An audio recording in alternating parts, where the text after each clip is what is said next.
Экстрабау, меня зовут Ликей, вы смотрите канал До5 и шоу по факту. Оказывается, в нашем повседневном и не очень повседневном рационе иногда встречаются такие продукты, которые содержат яд. Что ж, давайте узнаем о них. Лего, лего, лего, лего! По факту.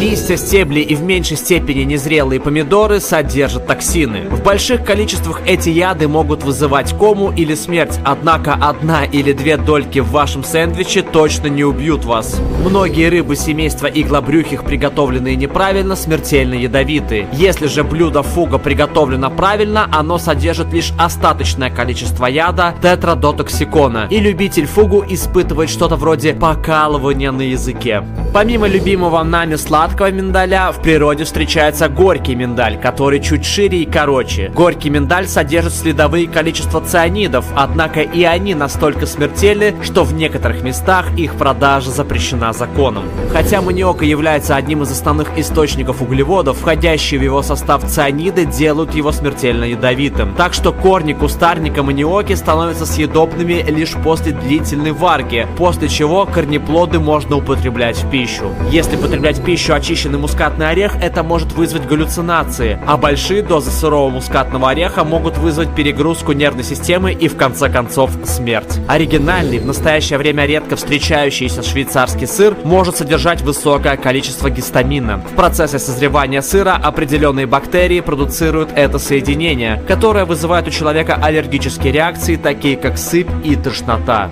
Кора этого дерева использовалась в старину как болеутоляющее средство и ароматизатор мыла. Была запрещена в США из-за содержания канцерогенного вещества сафрола. Сейчас существуют надежные средства извлечения этого вещества.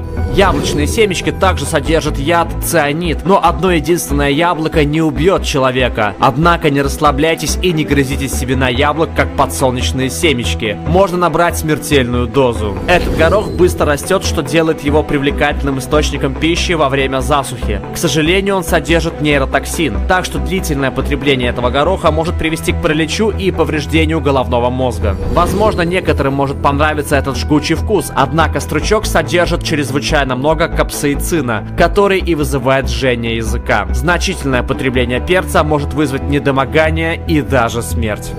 Я буду рад, словно ем перец чили, так как, черт побери, я люблю острое. Если ты подпишешься на канал, а также посмотришь топ-5 легендарных бойцов всех времен, и как взрослые и молодые смотрят «Каспийский груз».